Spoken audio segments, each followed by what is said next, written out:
जय राम। श्री राम जय राम, जय जय राम। श्री राम जय राम, जय जय राम। क्या कह रहे हैं तुलसीदास जी?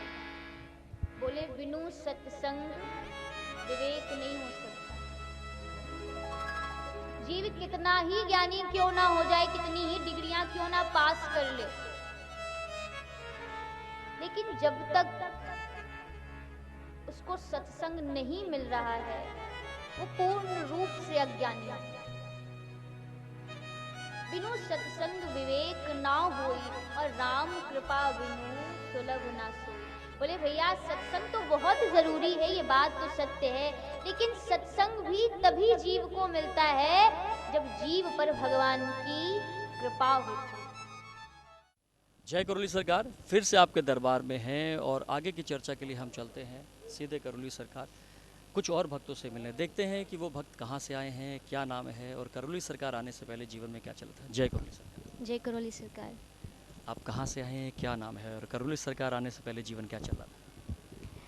देखिए मेरा इस कार्यस्थल भागवत में है और जीवन पहले भी अच्छा चल रहा था, लेकिन जब से बाबा के सानिध्य में आए हैं तब से और अच्छा हो गया है।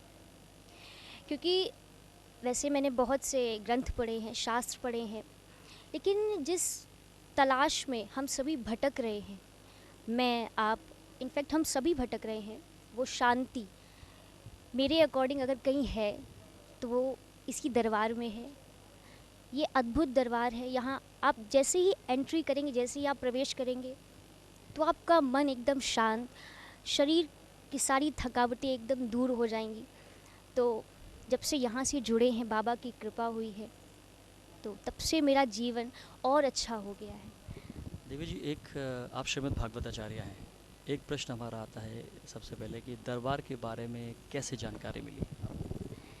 देखिए मेरा प्रोग्राम भी दिशा चैनल पे ही आता है और बाबा जी का भी आता है, तो ये मेरा सौभाग्य है कि बाबा जी के बाद मेरा प्रोग्राम है। तो मैंने पहले दिशा टीवी पर ही देखा था, उसके बाद मुझे बहुत अच्छा लगा देखकर। उसके बाद फिर मैंने यूट्यूब पर इनके काफ़ी वीडियोस देखे, मेरा अट्रैक्शन बढ़ा, मैं और उनकी ओर बढ़ती गई। बस ऐसे ही धीरे धीरे उनके प्रति और लगाव बढ़ता गया और बाबा के पास आने की इच्छा होने लगी और बाबा की कृपा हुई, बाबा के दरबार में आपके सामने खड़ी हूँ। जब वीडियो देख रहे थे तो उसका क्या अनुभव था, वो उस समय क्या, क्योंकि जनरली क्या होता है कि जिस दरबार में जब कोई आता है तो कहीं ना कहीं व्याधियाँ परेशानियाँ जीवन में चल रही होती हैं तब आता है, लेकिन जब आपने वीडियो देखा तो उस समय मनोदशा क्या थी।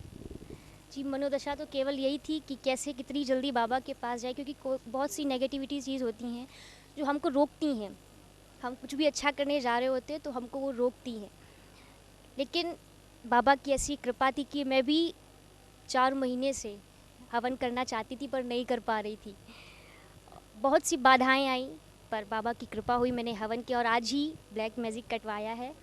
और अब बस यही आशा है कि कितनी जल्दी बाबा से मेरी भेंट हो और उनके चरणों में मैं उनके पास बैठकर भागवत को सुना सकूं। मेरी यही दिली इच्छा है और तभी बाबा की कृपा मुझ पे पूर्ण होगी, बाबा का आशीर्वाद पूर्ण होगा। कभी गुरुजी से कभी कोई मुलाकात हुई आपको। जी हाँ, हो चुकी है, एक बार हुई थी और जितनी देर उनके सानिध्य में रही बहुत अच्छा लगा, बहुत आनंद आया। जो शांति कहीं नहीं मिलती, शायद उनके चरणों में बैठ के वो शांति मुझे महसूस हुई। इसलिए मैं ऐसा कह रही हूँ क्योंकि ये मेरा खुद का अनुभव है और मैं सबसे यही कहूँगी कि अगर शांति पीसफुल अगर स्थान कोई है तो वो केवल करौली सरकार है। आप सब भी अगर शांति, क्योंकि जीवन में लोगों के पास धन है, अच्छा खासा पद है, प्रतिष्ठा है, पर फिर भी वो रोते हैं। क्यों? क्योंकि उनके जीवन में शांति नहीं है। तो अगर उनको शांति चाहिए तो मेरे अकॉर्डिंग करौली सरकार में आए, बाबा की शरण में आए और उनको शांति अवश्य मिलेगी।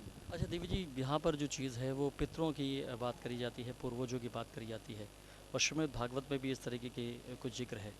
तो पितृ और पूर्वज जीवन में कोई कष्ट देते हैं या नहीं देते हैं, इसके बारे में क्या कहना चाहिए। ये तो बिल्कुल सही है, देते हैं और ये हमें भी अभी पता चला है कि देते हैं, क्योंकि ऐसा महसूस किया है हमने भी। कुछ अच्छे होते हैं, कुछ बुरे होते हैं, लेकिन जो अच्छे होते हैं वो पीछे होते हैं और बुरे वाले आगे होते हैं, जो हमको अच्छे कार्यों को करने से रोकते हैं। तो अगर उनको ब्रेक करना है तो हमको बाबा की शरण में आना पड़ेगा। पहली बार जब गुरुजी को देखा था तो क्या अनुभव हुआ था, देखकर उनको कैसा लगा? गुरुजी को देखा तो बस ऐसा लगा कि सब कुछ छोड़ के मैं गुरुजी की शरण में आ जाऊँ, पर ऐसा पॉसिबल नहीं है, क्योंकि मेरा कुछ और भी कर्तव्य है, बाबा की कुछ और भी ज़िम्मेदारी बाबा ने मुझे सौंपी है, तो वो ज़िम्मेदारी मुझे निभानी है। तो ये तो संभव नहीं है, लेकिन बस यही बाबा से प्रार्थना करूँगी कि जितना भी समय हो आनंद में हो, सुखमय हो और शांतिपूर्ण हो। गुरु पूर्णिमा बहुत जल्दी आने वाला है, तो उस समय गुरु दीक्षा अभी आपने कहीं ली है या क्या विचार है? नहीं, अभी तो देखिए नहीं ली है, लेकिन अब ऐसा दरबार मिला है कि इच्छा तो यही है कि गुरु जी से ही हम गुरु दीक्षा भी लें, और पूर्ण कोशिश करेंगे कि गुरु दीक्षा भी बाबा से ही लें। और कुछ जो दरबार के बारे में क्या अच्छा लगा और क्या बुरा लगा? यहाँ दरबार में क्या अच्छी चीज़ है आपको जो सबसे ज़्यादा अट्रैक्ट करती है, और क्या ऐसी चीज़ जो आपको लगता है कि नहीं ठीक नहीं? देखिए यहाँ तो सब अच्छा ही अच्छा है, बुरा तो कुछ भी नहीं है। यहाँ की एक एक चीज़, यहाँ की मैं रज भी कहूँगी कि बहुत पावन है, बहुत शुद्ध है। यहाँ पर आते ही मन एकदम शांत हो जाता है, सारी थकावट शरीर की सब दूर हो जाती है, और जाने का मन ही नहीं करता है। मेन बात तो ये है कि एक बार अगर आ जाओ तो जाने का मन ही नहीं करता है। तो मैं गुरु जी के लिए सिर्फ यही कहना चाहूँगी कि आप अपनी कृपा हम सभी पर बनाए रखें, क्योंकि शास्त्रों में भी कहा है कि गुरुदेव सा निराला, हाँ गुरुदेव सा निराला कोई और नहीं, कोई और नहीं, कोई और नहीं, कोई और नहीं। आपका कोई सवाल हो जो आप गुरुजी से जानना चाहते हैं या कोई जानकारी चाहते हैं तो कृपया इस नंबर पर व्हाट्सएप करें।